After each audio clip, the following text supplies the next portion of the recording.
Masyayikh Tarekat Abu Yazid Al-Bustami. Abu Yazid Al-Bustami adalah Sufi abad 3 Hijriyah berkebangsaan Persia. Lahir tahun 804 Masehi, 188 Hijriyah. Nama kecilnya adalah Taifur, sedang lengkapnya Abu Yazid Taifur ibn Isa ibn Surusyan Al-Bustami. Dalam literatur tasawuf, namanya sering ditulis dengan Bayazid Bastami. Setelah dikaruniai seorang putra bernama Yazid, ia kemudian lebih dikenal dengan nama Abu Yazid, arti ayah Yazid. Al-Bustami sendiri adalah nisbah, ditujukan pada daerah kelahirannya Bistami, Kumis, di daerah Tenggara Laut Kaspia, Iran. Ayahnya bernama Isa, sedangkan kakeknya bernama Surusyan, yang mana keduanya beragama Majusi, agama bangsa Persia yang mengajarkan penyembahan kepada api dan berhala, tetapi kemudian masuk Islam. Kedua orang tuanya Abu Yazid adalah muslim yang taat, soleh, wara, sederhana dan mementingkan kehalalan rizki yang dicari dan diterima, serta zuhud, berperilaku seperti yang dilakukan para pendahulu yang suka berbuat baik, meningkatkan hubungan dengan Allah untuk mencapai derajat yang mulia dan tinggi.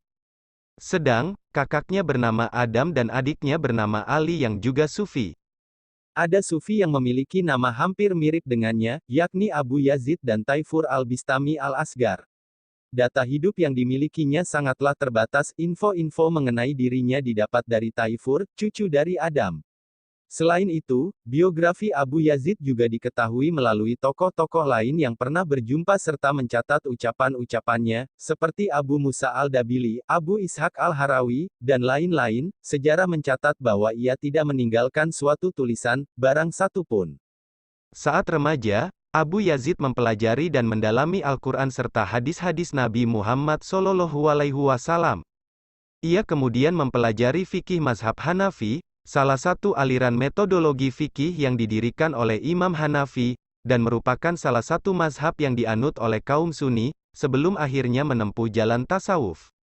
Karena ia menganut mazhab Hanafi, maka ia termasuk dalam golongan Ashabur Ra'yi, yakni suatu aliran yang memberikan peranan besar kepada akal, pemikiran, al-rayu, untuk memahami hukum Islam. Sebagai orang yang mengerti hukum-hukum yang dikaji melalui fikih bermazhab Hanafi, kepatuhannya pada syariat Islam sangatlah kuat. Hal ini dapat dibuktikan dari sejumlah pernyataan yang pernah diucapkannya. Ia pernah berkata demikian, kalau engkau melihat seseorang sanggup melakukan pekerjaan keramat, seperti duduk bersila di udara, maka janganlah engkau terperdaya olehnya. Perhatikanlah apakah ia melaksanakan perintah Allah, menjauhi larangan Allah, dan menjaga dirinya dalam batas-batas syariat. Selain itu, Abu Yazid juga pernah mengajak keponakannya, Isa bin Adam, untuk memperhatikan seseorang yang dikenal oleh masyarakat sebagai zahid, orang yang menolak dunia, berpikir tentang kematian, yang memandang bahwa apa yang dimilikinya tidaklah punya nilai dibandingkan dengan apa yang dimiliki oleh Allah Subhanahu wa Ta'ala.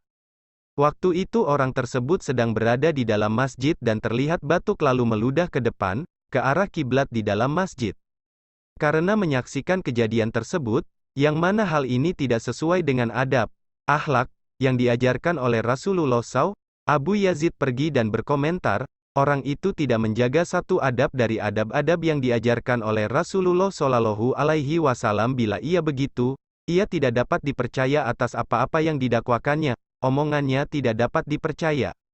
Ia juga mengungkapkan bahwa pernah terbesit di hatinya untuk memohon kepada Allah agar dia diberikan sifat ketidakpedulian terhadap makanan dan wanita sama sekali. Tetapi hatinya kemudian berkata, pantaskah aku meminta kepada Allah sesuatu yang tidak pernah diminta oleh Rasulullah? Bahkan karena begitu taatnya pada ajaran agama, dia menghukum dirinya sendiri jika melanggar. Katanya, aku ajak diriku untuk mengerjakan sesuatu yang termasuk dalam perbuatan taat, tetapi kemudian diriku tidak mematuhinya. Oleh karena itu, selama setahun diriku tidak kuberi air minum. Kisah lain juga pernah ia alami. Sebuah riwayat cerita turun-temurun, memberitahukan bahwa suatu ketika ia bermalam di padang pasir dan menutup kepalanya dengan pakaian lalu tertidur. Tak disangka, dia mengalami hadat besar, suatu kondisi yang dapat menghalangi seseorang melakukan salat, seperti haid, keluarnya mani, dan lain-lain, sehingga diwajibkan mandi jinabat, mandi wajib, mengalirkan air dan mengusap seluruh anggota tubuh dengan melafalkan niat tertentu. Akan tetapi malam itu terlalu dingin dan ketika terbangun, dirinya merasa enggan untuk mandi dengan air yang juga terlalu dingin. Abu Yazid berniat untuk mandi saat matahari sudah tinggi, tetapi setelah menyadari betapa ia tidak mempedulikan kewajiban agama, akhirnya dia bangkit dan melumerkan salju pada jubahnya. Setelah itu Abu Yazid mandi dengan menggunakan jubah yang basah dan dingin tersebut lalu dia dipakainya kembali. Tubuhnya kedinginan, lalu ia jatuh pingsan. Banyak literatur menyebutkan bahwa ia wafat pada tahun 261 Hijriyah, 875 Masehi. Namun pendapat lain menyebutkan bahwa ia wafat pada tahun 264 Hijriyah, 878 Masehi.